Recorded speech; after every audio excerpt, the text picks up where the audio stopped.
merci d'être venu. Avant de commencer, j'aimerais préciser que cette conférence a été organisée par l'association Skeptics in the Pub, dont le but est de promouvoir le scepticisme scientifique, dont je vais parler plus en détail pendant la conférence. Et j'ai travaillé là-dessus dans le cadre d'un projet personnel qui s'appelle Clever Science, sur lequel j'ai travaillé dans le cadre de mon engagement en service civique chez Unicité. Ah oui, j'avais oublié que j'avais un micro. Alors, bon, on va commencer du coup. Alors, qu'est-ce que la cryptozoologie ? Donc, c'est la discipline qui s'intéresse aux animaux dont l'existence n'est pas prouvée et qu'on appelle les cryptides. Alors, leur existence peut être suggérée par des preuves indirectes comme des photos, des empreintes ou des restes prétendument appartenant aux cryptides, des témoignages ou encore des cadavres mal interprétés. Alors, qu'est-ce qui fait les particularités des cryptides ? C'est premièrement le fait que leur existence ne soit pas prouvée par des preuves suffisantes, et du coup, leur existence est suggérée par des récits, elle doit perdurer par des récits, et pour susciter les récits, ils doivent susciter une certaine fascination. Et pour qu'il y ait cette fascination, il faut que les animaux en question aient des caractéristiques physiques ou comportementales qui les rendent particulièrement intéressants et inhabituels. Alors les cryptides, on pourrait les séparer en plusieurs catégories. Premièrement, ceux qui sont considérés comme des légendes, comme le Bigfoot. Et à l'intérieur de cette catégorie, on peut même faire des sous-catégories. Par exemple, les mythologies, qui sont associés à tout un ensemble de croyances. Il y a aussi les cryptides qui font partie ou qui ont été récupérés par l'imaginaire collectif et qui sont donc une légende à eux seuls, comme le Yéti. Ou les légendes peuvent aussi être potentiellement inspirées par de vrais animaux dont les descriptions ont été exagérées et amplifiées au fil des récits. Une autre catégorie de cryptides, c'est les animaux considérés comme disparus, mais que des gens pensent avoir vus. Alors là, ici, c'est l'exemple du thylacine, ou tigre de Tasmanie, ou loup marsupial, dont je reparlerai tout à l'heure. Et enfin, les deux catégories peuvent éventuellement se recouper lorsque la description d'une légende peut faire penser à celle d'un animal préhistorique. Alors, par exemple, beaucoup de gens trouvent que le monstre du Loch Ness ressemble à un plésiosaure. Les plésiosaures, c'est des reptiles marins qui ont disparu avec les dinosaures, mais qui ne sont pas des dinosaures. Et du coup, beaucoup de gens qui croient au monstre du Loch Ness croient que les plésiosaures n'ont pas disparu, puisque le monstre du Loch Ness existe, selon eux. Alors, qu'est-ce qui fait les caractéristiques fascinantes des cryptides ? Une des caractéristiques qui revient souvent, c'est une grande taille, comme le Yéti ou le monstre du Loch Ness.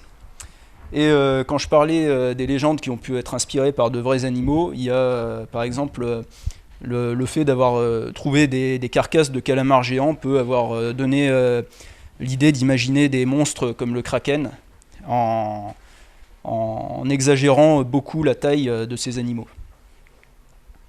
Deuxième raison pour laquelle un cryptide peut être intéressant, c'est qu'il a des caractéristiques insolites ou inquiétantes. Alors par exemple le dahu, c'est une blague pour piéger les touristes un peu naïfs. Mais du coup, comme il est insolite, il a fini par s'intégrer dans l'imaginaire collectif. Et alors du coup, le dahu, c'est une sorte de chamois qui vit dans les montagnes et qui vit en pente. Du coup, il y a plusieurs espèces selon dans quel sens elles se déplacent dans la pente. Donc il y en a qui ont les pattes de droite plus courtes, d'autres qui ont les pattes de gauche plus courtes. Il y en a qui font que descendre, donc ils ont les pattes arrière courtes et les pattes avant longues. Il y en a qui font que monter. Celui-ci, c'est un hybride, il a des pattes plus courtes, mais c'est pas du même côté. Alors lui, évidemment, c'est une blague. Pour les trucs insolites mais effrayants, j'ai cité Mothman, l'homme papillon. Donc lui, il est systématiquement présenté comme quelque chose d'effrayant, avec des yeux rouges, tout ça. aussi, on a tendance à ne pas y penser, mais les caractéristiques comportementales sont à prendre en compte, avec par exemple les légendes d'animaux agressifs, dangereux, qui s'attaquent aux humains, etc. Là j'ai pris l'exemple du bunyip, qui est une légende aborigène, que les premiers colons européens arrivés en Australie ont passé pas mal de temps à chercher, sans succès. Et j'ai pris comme autre exemple aussi ici le chupacabra. Alors lui il est intéressant parce que c'est une légende très récente. Il a vu le jour dans les années 90, potentiellement inspiré de mythes plus anciens, mais il a vraiment vu le jour dans les années 90. Et il s'est répandu très vite à toute l'Amérique latine et même jusqu'au sud des États-Unis.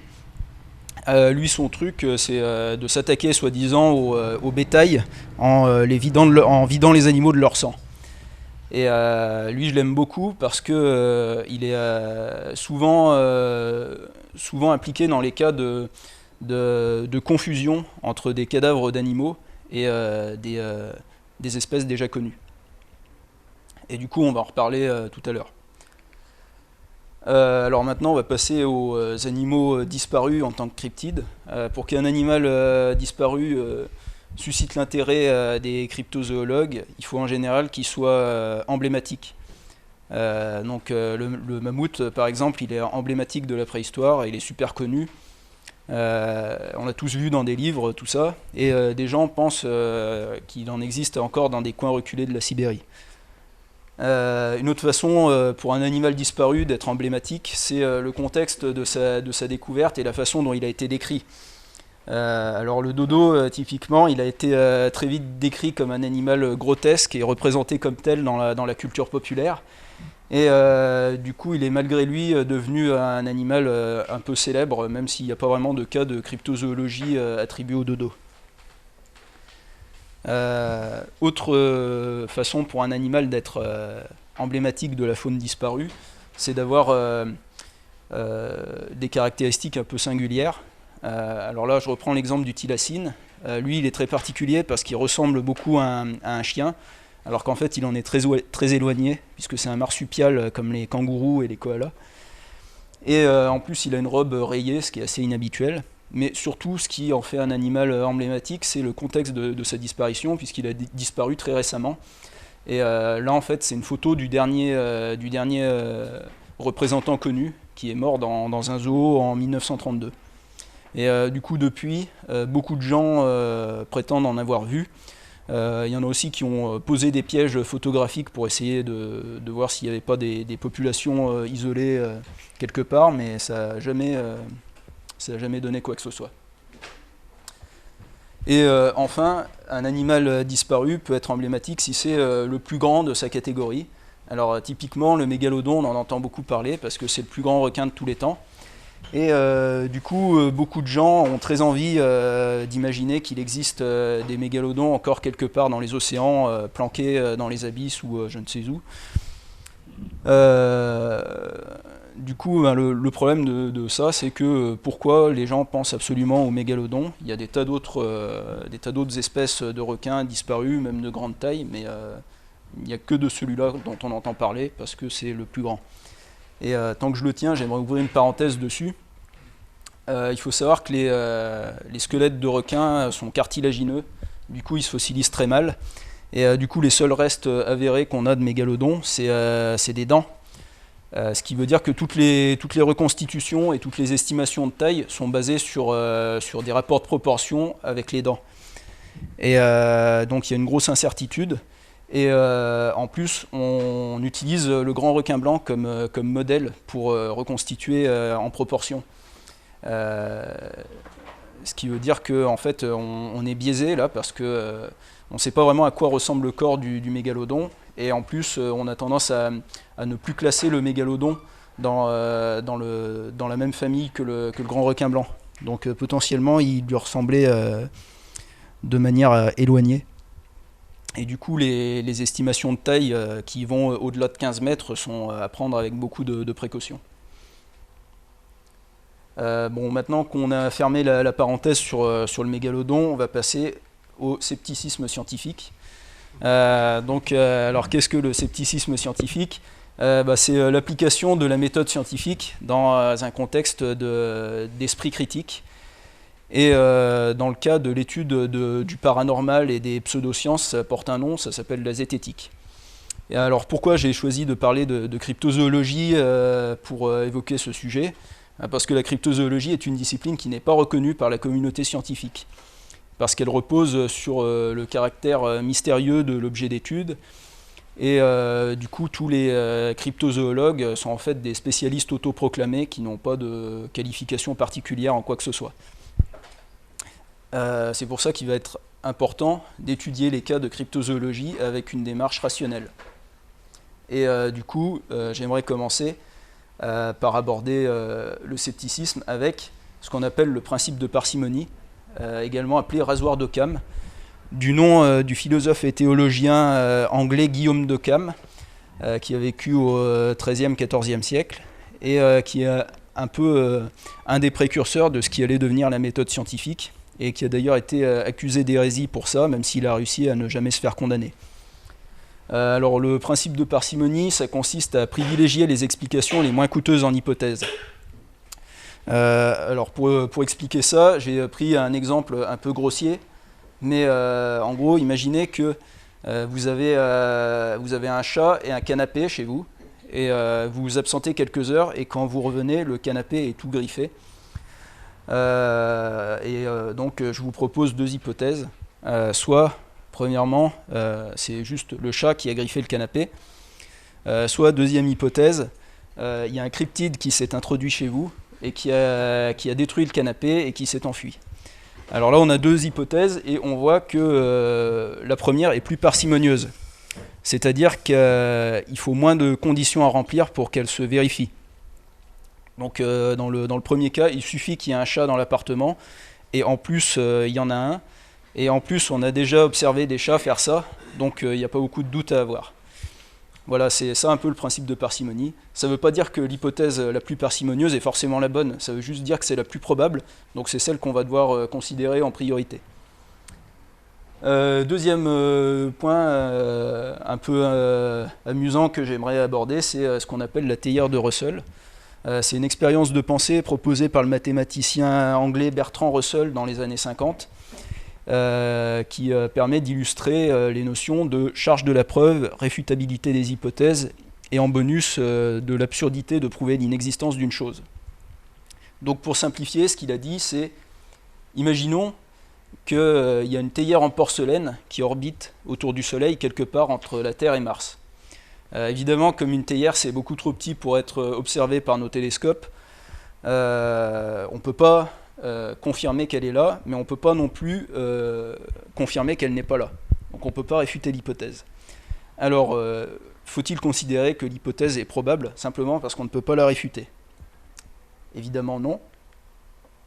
Et ça nous conduit à ces points-là, la notion de charge de la preuve. C'est à celui qui affirme l'existence d'une chose de prouver qu'elle existe.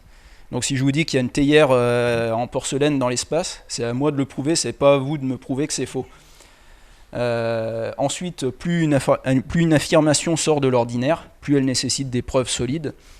Ça, donc, pour l'exemple, si je vous dis que j'ai une théière chez moi, vous pouvez me croire sur parole, parce que ça n'a rien d'extraordinaire. Mais par contre, si je vous dis qu'il y a une théière dans l'espace, là, il va falloir que je le prouve avec quelque chose de vraiment concret, pour que vous puissiez accepter ça. Donc du coup, pas de preuve égale pas de raison de croire. Et surtout, dernier point très important, une hypothèse recevable doit pouvoir être mise à l'épreuve. En fait, en science, le but c'est de proposer des hypothèses pour expliquer les phénomènes. Et on va chercher à mettre à l'épreuve ces hypothèses. On ne va pas chercher à les confirmer, on va chercher à les infirmer. Et si elles résistent à la mise à l'épreuve, c'est qu'elles sont a priori solides. Le problème, c'est qu'on peut faire ça qu'avec des hypothèses qui sont vérifiables, donc réfutables. Donc une hypothèse qui n'est pas une hypothèse qui est irréfutable, comme celle de la théière cosmique, elle ne peut pas être reçue dans une argumentation scientifique.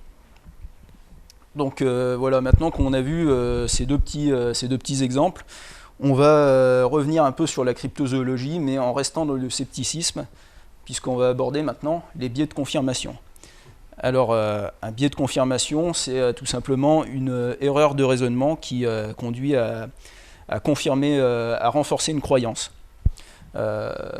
C'est des choses auxquelles on est soumis dans notre quotidien. Par exemple, si vous regardez la télé et que vous voulez changer de chaîne et qu'il n'y a plus beaucoup de piles dans la télécommande, un réflexe qu'on a généralement, c'est d'appuyer plus fort sur le bouton.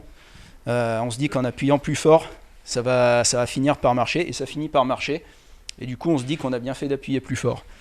Alors qu'en fait, ça a simplement fini par marcher parce qu'on n'a pas arrêté d'appuyer sur le truc. Voilà, donc ça c'est un biais de confirmation tout simple. Et du coup, on va voir un peu dans le cadre d'une recherche cryptozoologique à quoi ça peut ressembler un biais de confirmation. Alors là, on va reprendre l'exemple du mégalodon. Le but, ça va pas être de dire pourquoi il est absolument impossible que des mégalodons aient survécu dans les abysses. Ça, j'en parlerai pas, sauf si on me pose des questions à la fin.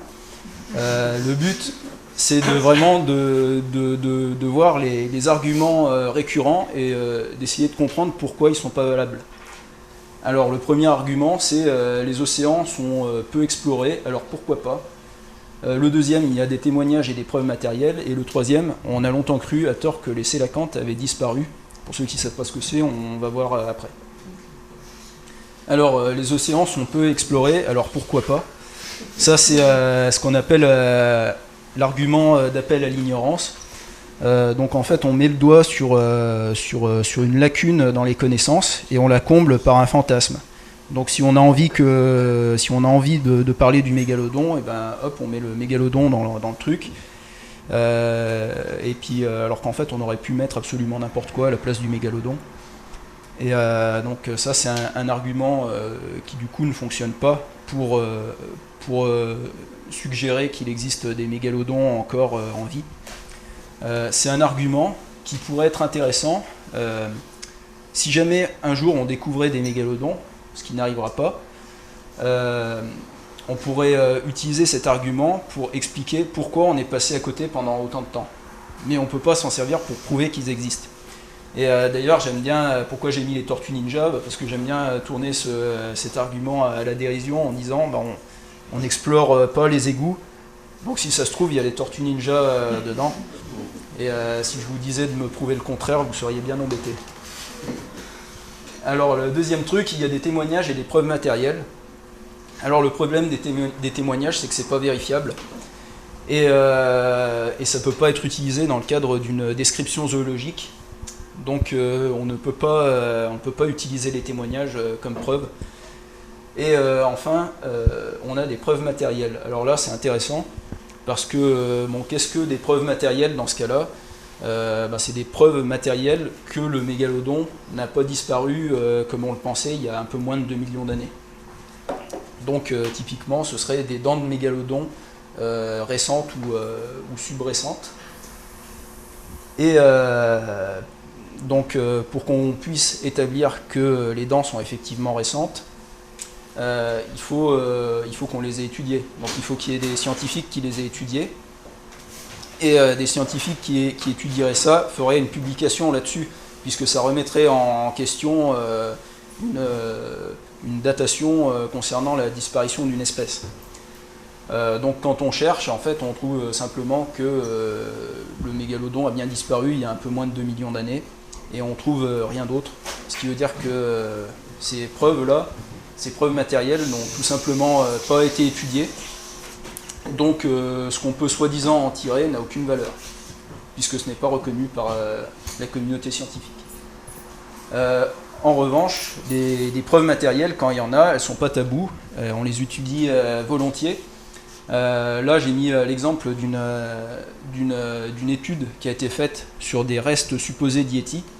Donc c'est des analyses ADN qui ont conclu que les restes de soi-disant Yétis étaient en fait des restes d'ours.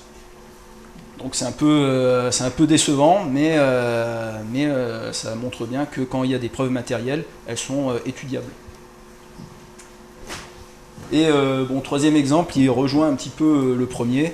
On a longtemps cru à tort que les sélacantes avaient disparu, alors pourquoi pas ? Alors avant de démonter cet argument, je voudrais ouvrir une parenthèse sur les sélacantes.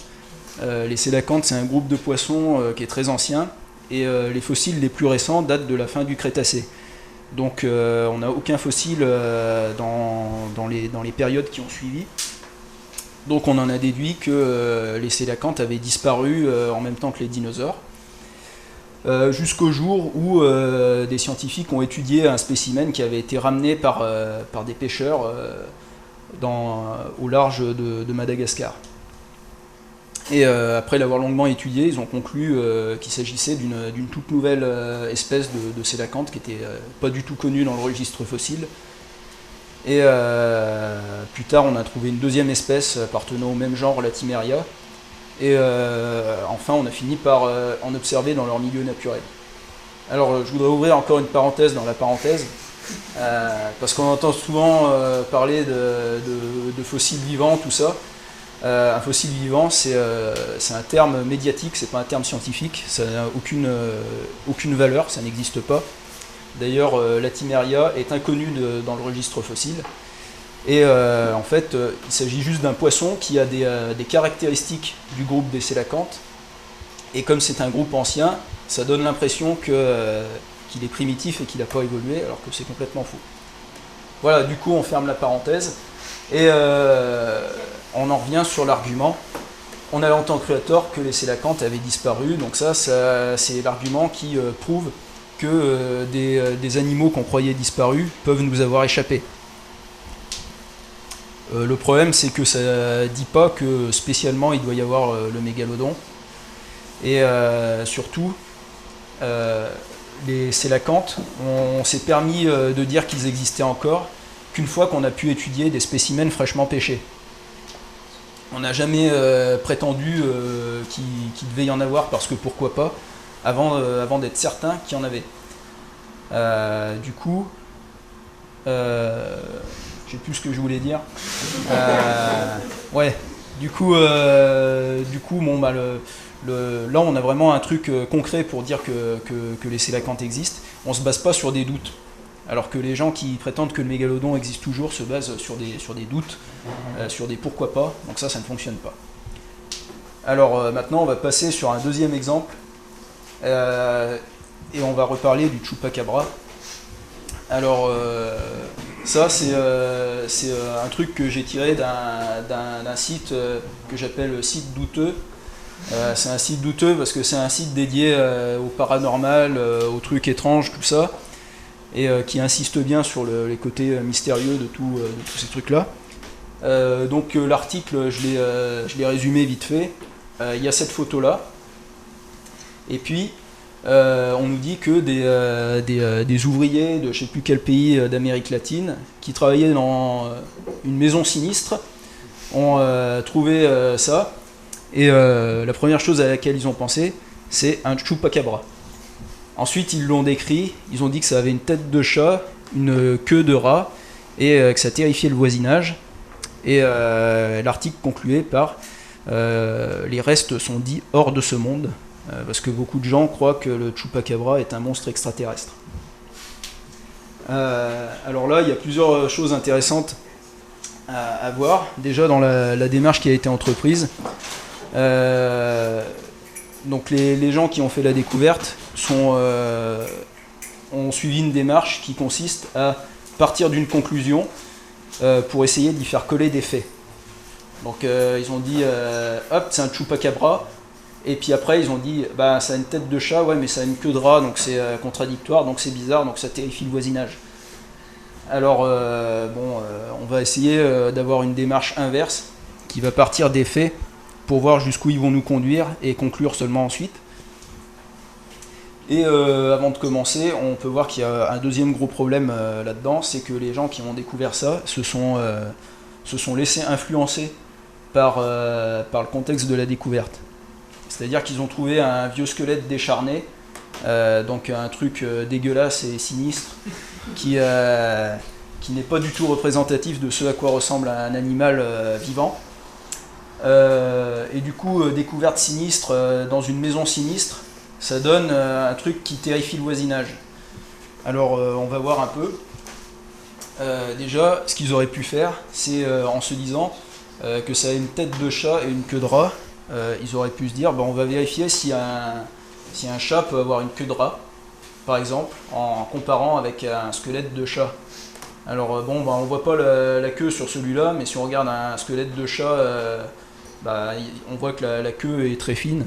En fait, il y a du volume à cause des poils et tout ça, mais quand il n'y a pas de poils et quand il n'y a même pas de chair, ça peut ressembler à une queue de rat. D'ailleurs, il y a des chats qui sont sans poils, qui ont une queue qui peut faire penser à une queue de rat. Qu'est-ce qu'on peut avoir d'autre comme indice là-dessus? C'est la taille de l'animal. Alors nous, on n'a pas directement accès à ça parce qu'il n'y a pas vraiment d'échelle sur la photo, mais par contre, il y a des éléments qui peuvent avoir une estimation de l'échelle. C'était mentionné dans l'article, mais je ne l'ai pas précisé. Ils ont trouvé avec ça des crânes de petits rongeurs, sûrement des rats. Et donc si on compare, ça peut avoir à peu près la taille d'un chat, du coup. Donc le truc, il a une tête de chat, une queue de chat et un corps une taille de chat. Je voudrais pas tirer de conclusion hâtive, mais ça pourrait être un chat. Alors on va vérifier en comparant la tête pour voir si effectivement ça peut être un chat. Et il faut savoir qu'il y a plein de trucs qu'on aurait pu voir sur le reste du squelette pour confirmer que c'était bien un chat. Mais c'est sur la tête qu'on voit le plus de trucs et surtout sur les dents. Alors on voit que la formule dentaire est exactement la même, les dents ont la même forme, le crâne a la même forme, tout a la même forme, même il y a la grosse orbite du chat qu'on retrouve ici, tout est pareil. En fait ce crâne là, ça pourrait, si ça se trouve, c'est le même mais nettoyé. Donc en gros, ce qu'ils ont trouvé dans une maison sinistre, c'est juste un chat. D'ailleurs on peut trouver des chats dans des maisons. Et c'est un chat, alors ils ont fait un article pour rien. Et finalement, si ça c'est un chupacabra, alors ça veut dire que les chupacabras sont des chats domestiques. Voilà, du coup, maintenant qu'on a vu un peu des exemples de mauvaises interprétations, tout ça, et on va conclure. En gros, ce qu'il faut retenir de tout ça, c'est qu'il faut ne prendre en considération que des hypothèses réfutables quand on veut avoir une démarche scientifique. Il faut penser à hiérarchiser les hypothèses, c'est le principe de parcimonie. On évalue la parcimonie d'une hypothèse et on essaye de tester en fonction de quelle hypothèse est la plus probable. Quand on ne sait pas quelque chose, il faut accepter de ne pas savoir plutôt que d'essayer de combler la lacune par un mystère. Donc là, typiquement, les gens qui ne savent pas ce qu'il y a dans les abysses, pour eux, il y a le mégalodon. Les gens qui ne savent pas reconnaître un squelette de chat quand ils en voient un, pour eux, c'est le chupacabra. Voilà, et puis, du coup, quand on ne sait pas, il vaut mieux se dire, je ne sais pas ce que c'est, tout simplement. Et enfin, il faut exiger des preuves proportionnelles à l'étrangeté de ce qui est prétendu. Donc quand on vous dit un truc incroyable, il faut une preuve qui permette de n'avoir aucun doute là-dessus. Voilà, je vous remercie de votre attention et si vous avez des questions, on peut y aller.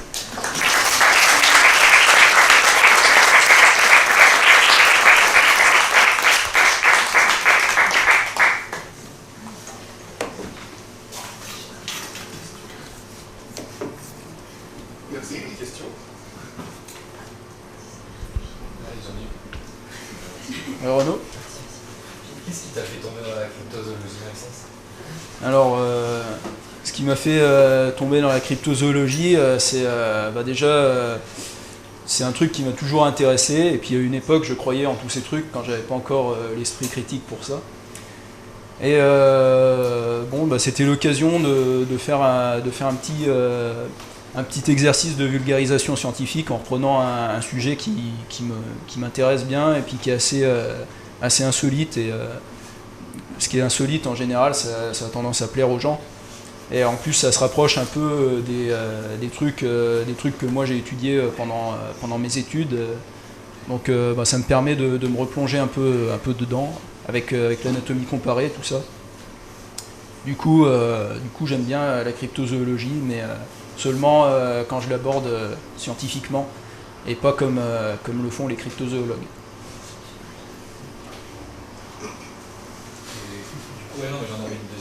J'ai pas dit merci déjà, c'était super ton intervention. Tu as dit à un moment que dans l'univers scientifique, justement, cette discipline n'était pas reconnue.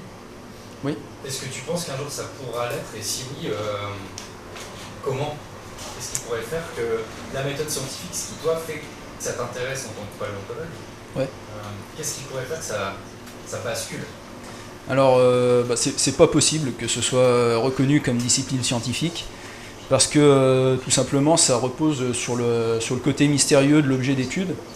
Et du coup, quand on étudie scientifiquement un cas de cryptozoologie, on ne fait pas de la cryptozoologie. Faire de la cryptozoologie, ça ne veut rien dire.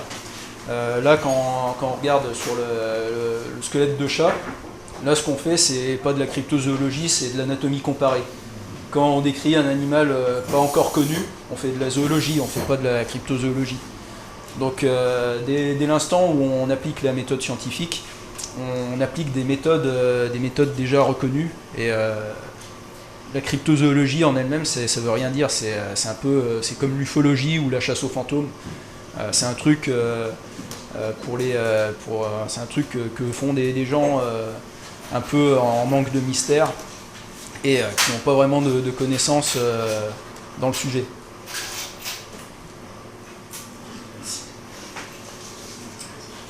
Il y a combien de faux numéros comme ça qui ont été répertoriés comme étant des cas de cryptozoologie?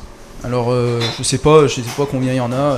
On a potentiellement un nombre presque illimité. En plus, il y a éventuellement des légendes qui ont cessé d'exister tout simplement parce qu'elles se sont perdues. Je pense pas qu'il y ait de recueils qui essayent de faire une liste complète de ces trucs-là. Mais il y en a beaucoup, c'est pas ce qui manque.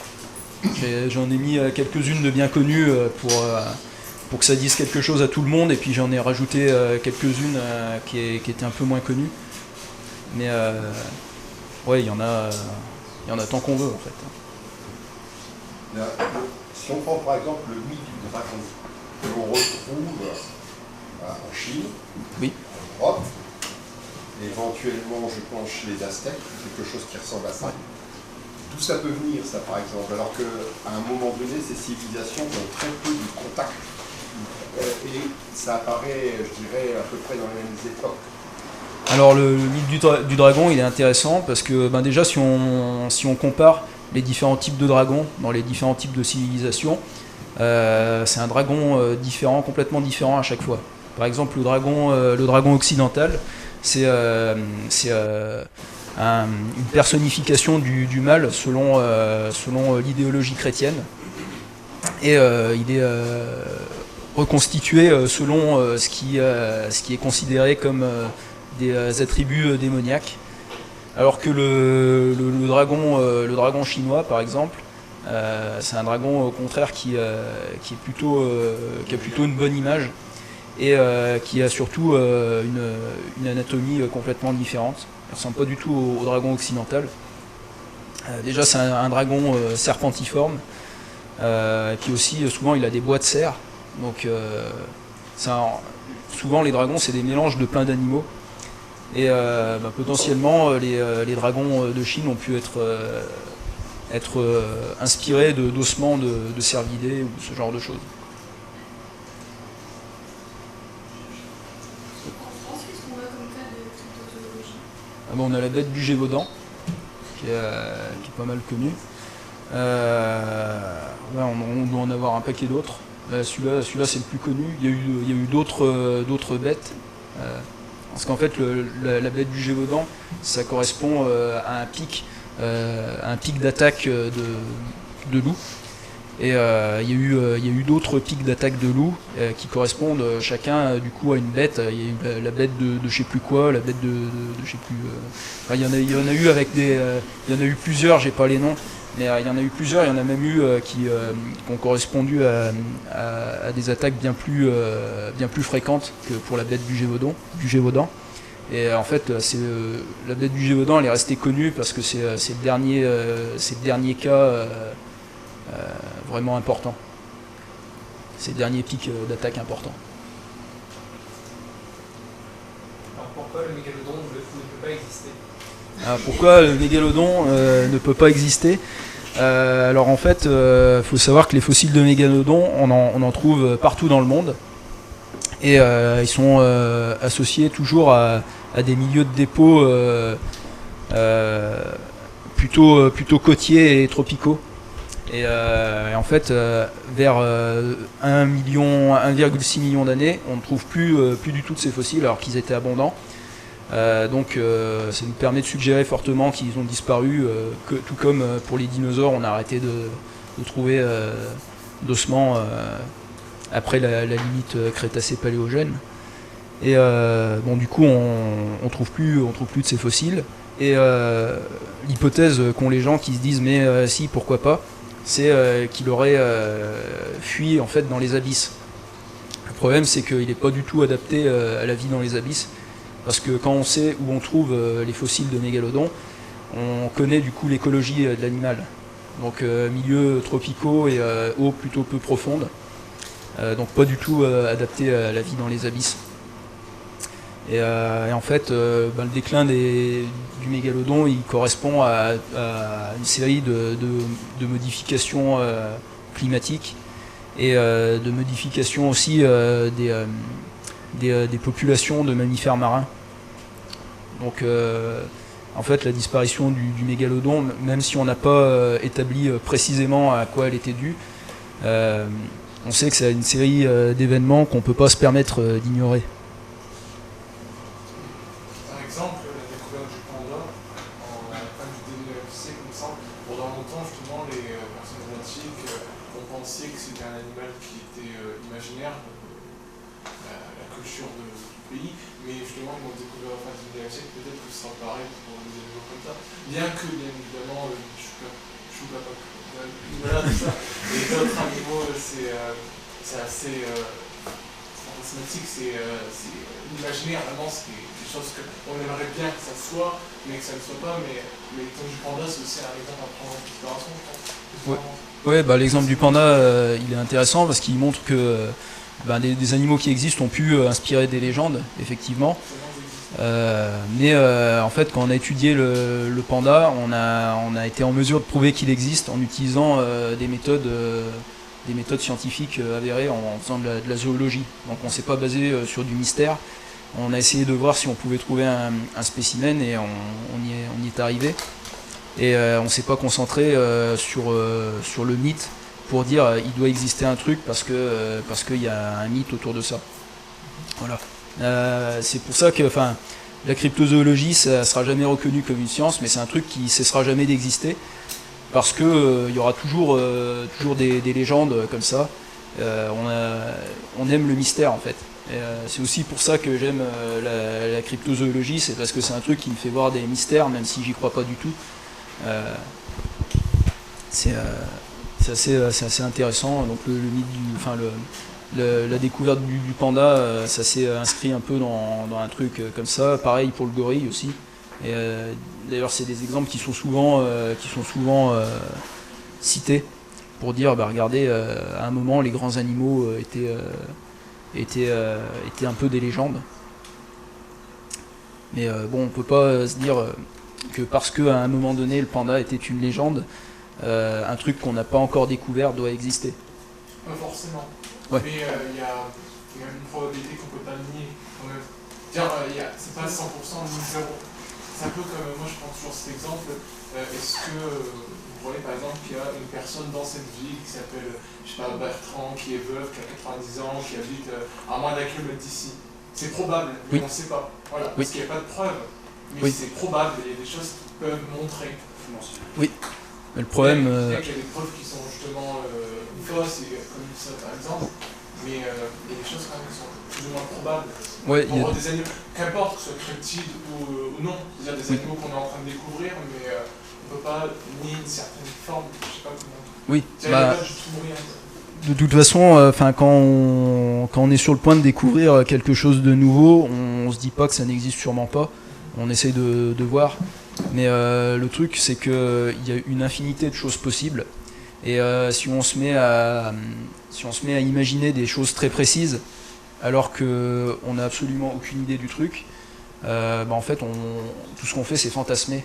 Et c'est ça un peu le problème en cryptozoologie, c'est beaucoup de fantasmes. Et c'est un truc qui est vraiment basé sur le doute et combler le doute par des mystères. Mais du coup, comment on peut différencier une malformation d'un animal Cryptide. merci. Comme si on trouvait un cadavre d'un animal avec une malformation, il aurait forcément des caractéristiques de l'animal de base. Donc on finirait par en déduire qu'il a simplement une malformation. Ok. Donc il faut qu'il y ait plusieurs cadavres ou squelettes pour prouver que c'est vraiment pas un cryptide. Ou que c'est déjà une formation. Déjà, pour prouver que c'est un cryptide, il faudrait prouver que, par exemple, si c'est le chupacabra, il faudrait arriver à prouver que c'est le fameux chupacabra qui attaque le bétail et pas simplement un nouvel animal. Donc c'est un peu compliqué, c'est un peu ça le problème. Voilà, on se base, la cryptozoologie, ça se base beaucoup sur des déductions de choses dont on n'est déjà pas sûr du tout. Et le fait de trouver des trucs mal formés, ça pourrait alimenter des cas d'observation cryptozoologique, mais en utilisant les bonnes méthodes d'anatomie comparée et tout ça, on peut arriver à reconnaître à peu près n'importe quoi. Oui. Est-ce qu'il y a des professionnels qui utilisent ces légendes comme des rumeurs et comme des pistes pour trouver de nouvelles espèces, par exemple? Éventuellement, il y a quelques siècles, quand il y avait encore beaucoup de zones inexplorées, de forêts vierges, tout ça, les explorateurs ont pu éventuellement se baser sur des légendes, des légendes des peuples locaux pour chercher des bestioles. Et je parlais tout à l'heure du Bunilip, qui est une légende aborigène.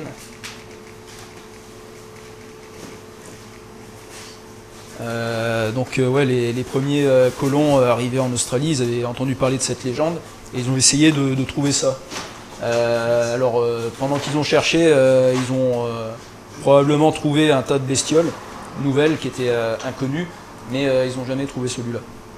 Mais en fait, chercher, explorer, ça peut amener à trouver des trucs qui n'étaient pas prévus à la base. Ça donnerait un monde sans cryptide,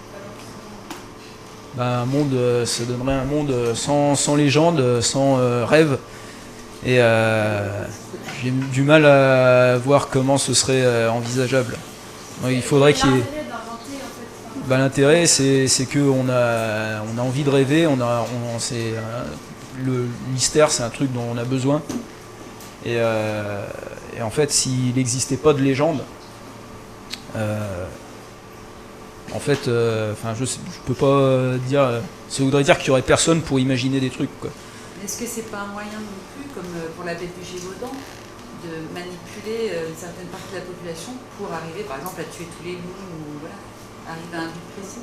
Oui, ça peut servir à ça. Par exemple, la bête du Gévaudan, elle a servi un peu de bouc émissaire pour des cas d'attaque pas forcément bien expliqués.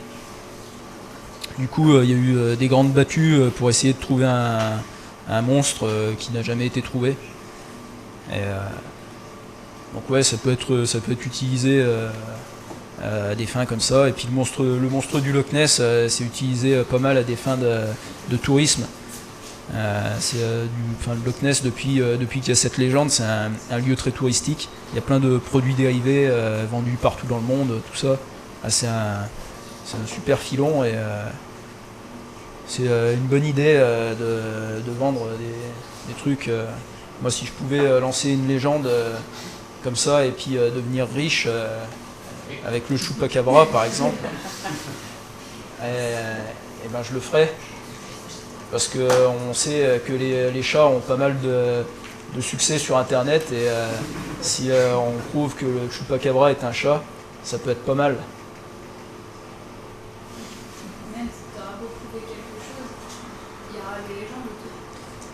Ouais, il y aura toujours des légendes qui vont rester, parce que les gens ont envie de continuer à croire au truc. C'est un peu le principe de la théorie du complot. Ouais, alors l'argument de la théorie du complot, j'en ai pas parlé, parce qu'on aurait pu faire une conférence entière là-dessus. Ça, c'est l'argument le plus dur à démonter, parce que les gens diront toujours ouais, mais on nous cache la vérité. Si on a beau essayer de dire pourquoi ça n'aurait aucun intérêt de faire ça, ils trouveraient toujours un truc à dire. Voilà, quand on leur montrerait des preuves scientifiques, ils diraient bah ouais, mais c'est des scientifiques payés par je sais pas qui, les francs-maçons, je sais pas quoi. Donc il y a toujours, c'est un problème auquel on est confronté systématiquement dès qu'il s'agit d'appliquer la méthode scientifique. La théorie du complot, c'est le joker qui revient toujours pour soutenir, pour protéger des croyances. Est-ce que parmi les cryptozoologues, certains s'appuient sur la théorie de l'évolution de Darwin pour donner de la véracité aux espèces cryptiques? Je vois pas comment. Il y a des théories disant que c'est des animaux mutants. Généralement, il n'y a pas besoin d'appliquer la théorie de l'évolution pour expliquer les cryptides. Mais par contre, des théories comme quoi ce seraient des animaux mutants, il y en a plein. Par exemple, dans un article que j'ai écrit sur la page Facebook de mon projet, il y avait un autre cas de Chupacabra. C'est pas celui-là, c'était encore un autre. Mais cette fois en Biélorussie, je crois, ou quelque chose comme ça, enfin un pays de l'Est. Donc pas du tout en Amérique latine, alors que c'est de là-bas qu'il est originaire. Et du coup, les gens avaient plein d'idées délirantes là-dessus. Ce serait un Chupacabra, ou ce serait une expérience soviétique échappée d'un laboratoire, ou je sais pas quoi, et c'était un chat encore. Un chat ou un petit truc comme ça.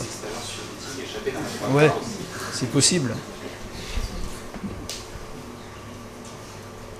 Pour revenir sur l'exemple des dragons qui existaient à différents endroits de la planète, est-ce qu'une autre possibilité, c'est pas que ce soit une croyance ancienne qui date d'avant le fait que l'humanité se soit répartie sur la planète, et ensuite la croyance a évolué dans chacun de ces endroits du monde? Est-ce que c'est documenté Alors non, c'est pas documenté. La croyance des dragons, ouais, il doit y avoir plein de trucs. Personnellement, je sais pas de quand datent les premiers mythes sur les dragons, mais ça peut venir de croyances plus anciennes qui se sont répétées par la suite. Mais après, je pense pas qu'on puisse remonter aussi loin en ce qui concerne la croyance des dragons. Après, il y a pas mal de mythes anciens qui sont devenus communs à plusieurs religions, par exemple, parce qu'ils ont une origine commune. Et il se peut que certains dragons en fassent partie.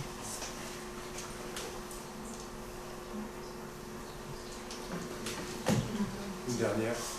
Est-ce que tu crois que les futures générations qui font a priori de la science assez tôt dans leur parcours scolaire, qui ont accès à Internet, etc., pourront encore croire à ce genre de choses? Est-ce que tu crois que ça va être de pire en pire, ou au contraire de mieux en mieux? Je crois que ça va être de pire en pire. Parce que là, Internet c'est super, c'est un super moyen de partager de l'information et tout. Le problème c'est que si on n'a pas les bonnes méthodes d'analyse, on peut facilement se faire piéger.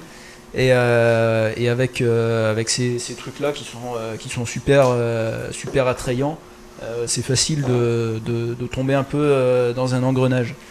En plus, quand on va sur Internet, il y a toujours des recherches associées à ce qu'on a l'habitude de chercher. Donc quelqu'un qui tombe là-dedans, pour en sortir, c'est très difficile. Donc c'est quelque chose qui va être de pire en pire, je pense, parce qu'il y a de plus en plus de contenu qui est créé. Et je trouve pas que la culture scientifique soit de mieux en mieux partagée. Oui, en plus. Un certain crédit.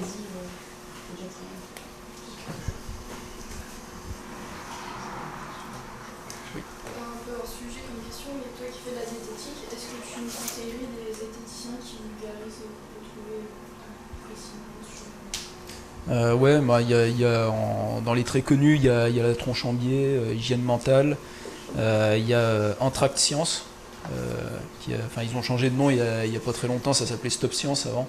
Ils font de la paléontologie, eux, et ils ont fait pas mal de trucs sur la cryptozoologie, justement. Après, il y a Mycelium, qui est excellent. Il fait une vidéo à chaque fois qu'il y a un What the Cut qui sort, mais c'est pas mal. J'en oublie plein, mais ouais, il y en a beaucoup qui sont très intéressants. Oui. Je sais pas si je vais bien tourner ça, mais il y a des scientifiques qui croient au divin. Pourquoi il n'y aurait pas des paléontologues qui croiraient à la cryptozoologie? Il peut y en avoir, mais entre croire un truc et le prouver, il y a une différence. Après, s'ils gardent leur croyance pour eux pendant qu'ils font leur travail, ça pose aucun problème. Mais c'est quand même improbable qu'un paléontologue croit que ça, c'est un chupacabra.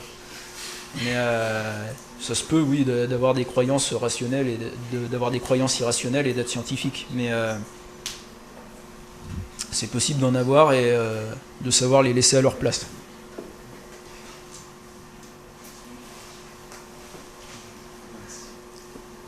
Petite question de phylogénie taquine, mais les sélacantes, s'ils ont les caractères des sélacantes, mais qu'on ne les met pas dans les sélacantes, c'est quoi l'explication? On les met dans les sélacantes. J'ai peut-être mal expliqué, mais les sélacantes actuels, ils font partie en fait d'un grand groupe qui s'appelle les sélacantiformes. Donc c'est ça qu'on appelle les sélacantes. Là-dedans, il y a peut-être des centaines ou des milliers d'espèces. Et eux, en fait, les actuels, ils font partie de ce grand groupe, mais ils font partie d'un genre qui n'est pas connu du registre fossile. En gros, ils font partie sélacantiforme, c'est un ordre. C'est au-dessus du rang famille. Donc il y a ordre, en dessous il y a famille, et en dessous il y a genre et espèce. Donc eux ils seront dedans.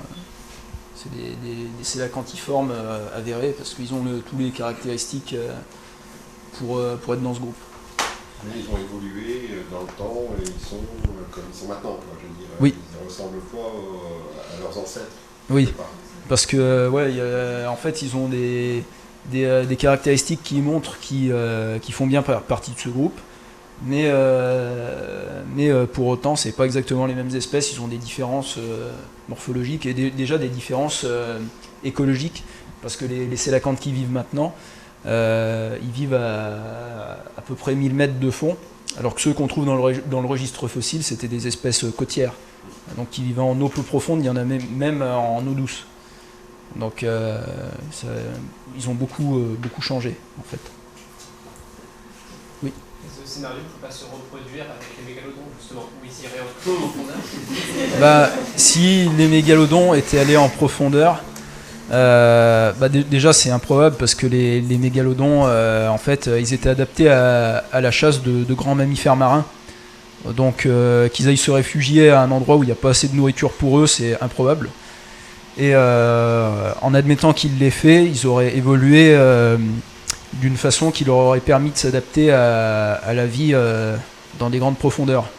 Donc ce serait plus des mégalodons, ce serait une espèce descendante du mégalodon et qui aurait une taille considérablement réduite.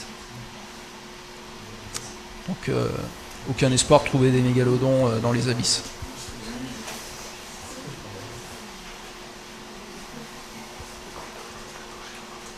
C'est bon ?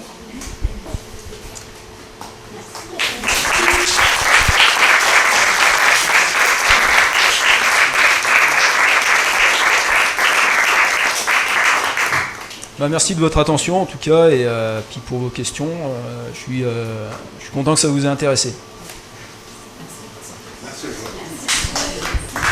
Merci à vous d'avoir assisté à ce 3e Skeptic in the Pub. Vous retrouvez la conférence bientôt sur YouTube, une fois Chrono l'aura monté.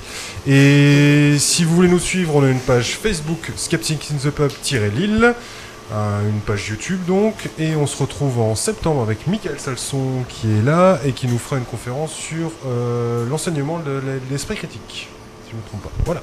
Merci à tous, bonne soirée.